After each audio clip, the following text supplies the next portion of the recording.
बिस्मिल्लाहिर्रहमानिर्रहीम, अस्सलाम वालेकुम।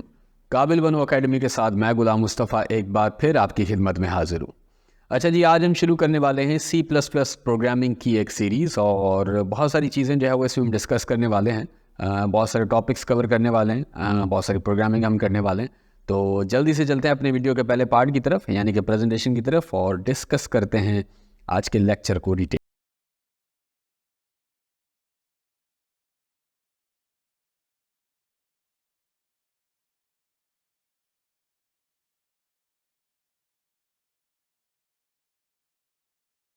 प्रेजेंटेशन की तरफ आ चुके हैं और ये आज के हमारे एजेंडाज हैं, जिसमें हम C++ क्या है वो डिस्कस करेंगे, ऑब्जेक्ट ओरिएंटेड प्रोग्रामिंग के बारे में थोड़ा सा डिस्कस करेंगे। उसके जो है वो सिंटेक्स क्या है C++ का, यूजेज क्या है उसके बारे में डिस्कस करेंगे, और थोड़ा बहुत जो है वो लाइब्रेरीज के बारे में डिस्कस करेंगे। तो सबसे पहले what is C++? C++ is a versatile, case-sensitive and free-form programming language that accommodates object-oriented, procedural and generic programming paradigm. C++ is classified as a middle-level language since it incorporates features from both high-level and low-level programming languages. C++ एक ऐसी language है जो versatile है, case sensitive है और free form programming language है, और इसके अंदर जो है वो दोनों फीचर्स, यानी कि ये हमारी मिडिल लेवल लैंग्वेज काउंट होती है, जिसके अंदर लोअर लेवल के भी और हाई लेवल लैंग्वेज के भी जो फीचर्स मौजूद हैं। उसके बाद object oriented programming. C++ supports object oriented programming. The four major pillar of object oriented programming used in C++ are जिसमें inheritance, polymorphism, encapsulation and finally abstraction. इन चार चीज़ों को जो है वो डिटेल में कवर किया गया है हमारे C++ प्रोग्रामिंग के अंदर। नॉर्मली जो ऑब्जेक्ट ओरिएंटेड प्रोग्रामिंग के जो मेन पिलर है वो तीन काउंट होते हैं, इनहेरिटेंस, पॉलीमॉर्फिज्म एंड इनकैप्सुलेशन, लेकिन अब एब्स्ट्रैक्शन को भी जो है वो इसी का पार्ट माना जाता है, ऑब्जेक्ट ओरिएंटेड प्रोग्रामिंग का पार्ट माना जाता है। Usage of C++. By the help of C++ programming language, we can develop different type of secured and robust applications. Different किस्म की applications हम बना सकते हैं, जैसे कि हमारी Windows applications, client server application, device drivers या फिर embedded firmware जो है वो हम easily C++ की मदद से जो है वो बना सकते हैं। उसके बाद ये एक सिंपल सा प्रोग्राम है जो हमने बनाया है, C++ का प्रोग्राम है, जिसके अंदर हमने सिंपल हेलो C++ प्रोग्रामिंग हमने प्रिंट करा है। इसके अंदर आप देख सकते हैं कि ऊपर वाला जो पार्ट है जिसके अंदर हमारी हेडर फाइल्स हैं, फिर हमारा मेन मेथड आता है, और उस मेन मेथड के अंदर हमने सी आउट को इस्तेमाल करते हुए सिर्फ ये मैसेज शो कराया है, हेलो C++ प्रोग्रामिंग। अच्छा जी, अब इसको जो डिटेल में डिस्कस किया गया है, तो सबसे पहले जो बफर इंक्लूड आई स्ट्रीम है, includes standard input output library function. It provides cin and cout method for reading from input and writing to output respectively. हम जो हेडर फाइल के अंदर आई स्ट्रीम इस्तेमाल करते हैं वो बेसिकली हम यूज़ करते हैं ताकि हमारे प्रोग्राम के अंदर सी इन और सी आउट जो है वो ईजीली यूज़ कर सकें और उनके थ्रू डिफरेंट ऑपरेशन से वो परफॉर्म कर सकें। उसके अलावा एक और भी हेडर फाइल है जो हम अपने प्रोग्राम के अंदर इस्तेमाल करते हैं, जैसे बफर इंक्लूड conio.h। हमने अपने प्रोग्राम के अंदर एक गेज फंक्शन जो है वो यूज़ किया था ताकि एक स्पेशल कैरेक्टर हम ऐड करें अपने प्रोग्राम के अंदर, या हमारा प्रोग्राम तब तक टर्मिनेट ना हो जब तक हम एक बार जो है वो कोई की प्रेस नहीं करेंगे। तो ये हमारी जिस लाइब्रेरी से ताल्लुक़ रखता है वो है conio.h। उसके बाद हमारा मेन फंक्शन है इंट मेन। उसके साथ ही जो है वो दो हमारी स्मॉल ब्रैकेट्स होती हैं, जो ये निशानी है कि ये हमारा मेन मेथड है। ये बेसिकली एंट्री पॉइंट होती है, हमारे प्रोग्राम के अंदर C++ के अंदर, और उसके अंदर मेन मेथड के अंदर जो उसकी बॉडी होती है वहाँ पे हमने सी आउट यूज़ किया है, और उसके अंदर हमने डबल कोट्स के अंदर एक मैसेज प्रिंट कराया, welcome to C++ programming is use to print the data on the console. गेज function asks for a single character until you press any key, it blocks the screen.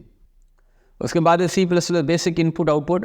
C++ input output operation is using the stream concept. A stream is a sequence of bytes or flow of data. It makes the performance fast.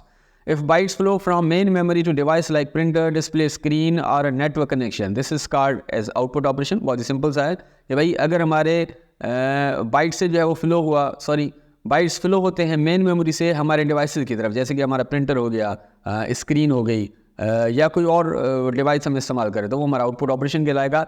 If bytes flow from device like printer, display screen और network connection ETC to main memory, this is called as input operation. और अगर उसके against में होता है, यानी कि किसी भी डिवाइस के थ्रू डेटा जो है वो फ्लो होता है टुवर्ड्स द मेन मेमोरी, तो वो हमारा इनपुट ऑपरेशन कहलाएगा।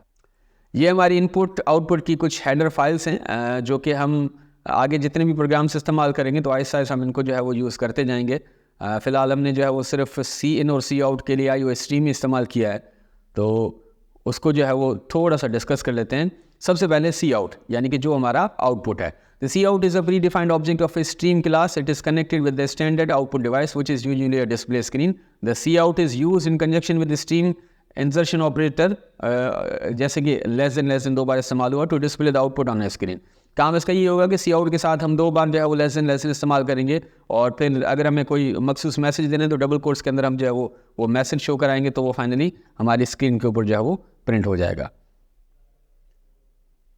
ये उसका एक एग्जाम्पल है, बहुत ही सिंपल सा, जिसके अंदर हमने एक छोटा सा प्रोग्राम बनाया, जिसमें एक छोटा सा एरे बनाया हमने, और उस एरे के अंदर जो है वो हमने एक message welcome to C++ tutorial जो है वो रखा है, और सी आउट को यूज़ करते हुए हमने उसको प्रिंट कराया है।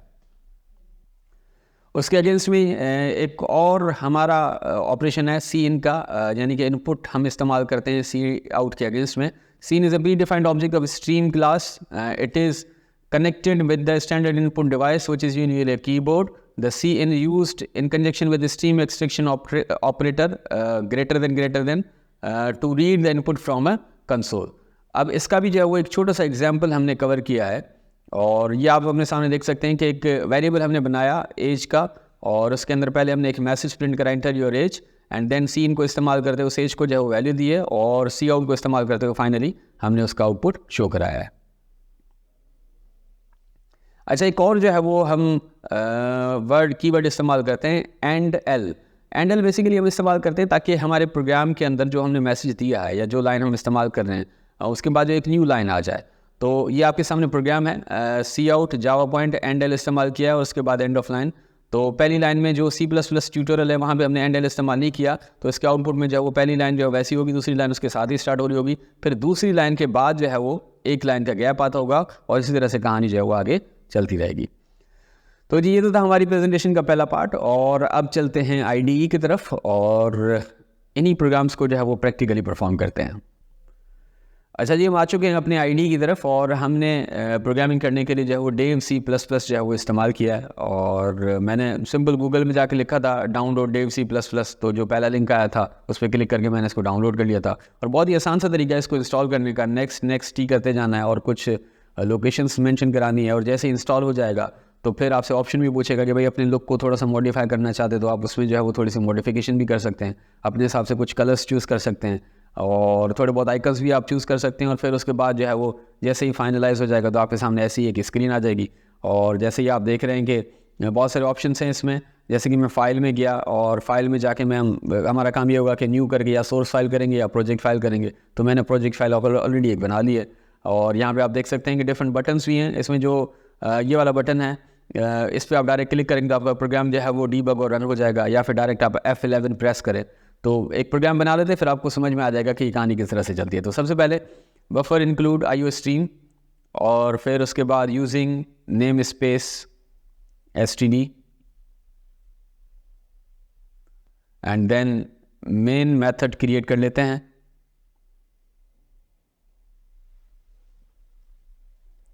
और उस मेन मेथड की बॉडी के अंदर सिंपल सी आउट को यूज़ करते हुए डबल कोट्स के अंदर हेलो वर्ल्ड प्रिंट करा दिया, और इसको एग्जीक्यूट करते हैं,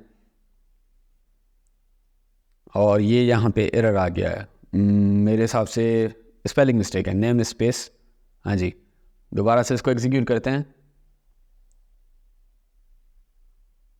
और ये आपके सामने आउटपुट आ चुका है। इसको तो थोड़ा सा जो है वो आगे बढ़ के देखते हैं, मतलब हमने जो PPT में चीज़ें डिस्कस की थी वो, तो मैं यहाँ पे एंड लाइन इस्तेमाल कर लेता हूँ, और साथ में जो है वो सी आउट को इस्तेमाल करते हुए एक और मैसेज भी यहाँ पे शो करा लेता हूँ, this is welcome to C++ tutorial, और इसको यहीं पे जो है वो एंड कर लेते हैं, और इसी को कॉपी नहीं, इसके बाद जो है वो एक और सी आउट को इस्तेमाल करते हुए वेलकम टू काबिल बनू एकेडमी, और इसको यहाँ पे एग्जीक्यूट करके देखते हैं। और जी ये आपके सामने प्रोग्राम रन हो गया। आप देखेंगे हेलो वर्ल्ड के बाद जो है वो बाकी जो चीज़ें हैं जो लाइन थी वो आपस में मिली हुई हैं, यानी कि उनके दरमियान जो गैप नहीं आया है। अब इस सेकंड वाली लाइन में जो है वो यहाँ पे हम एंड लाइन को जो है वो यूज़ करके अब इसको एग्जीक्यूट करते हैं। अब देखें जी न्यू लाइन जो है वो कोड के दरमियान आ चुकी है।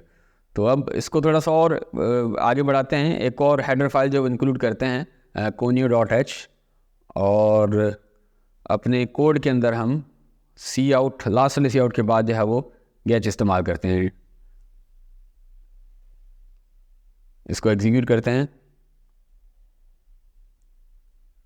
अब ये देखें जी हमारा प्रोग्राम तब तक टर्मिनेट नहीं होगा जब तक हम एक बार कोई की प्रेस नहीं करते। तो ये हमारा प्रोग्राम यहाँ पे बन चुका और आपने आउटपुट भी देख लिया जी। तो आज की वीडियो के लिए बस इतना ही था। इंशाल्लाह फिर अगली वीडियो में आपसे मुलाकात होगी। तब तक के लिए इजाज़त दीजिए। अल्लाह हाफ़िज़।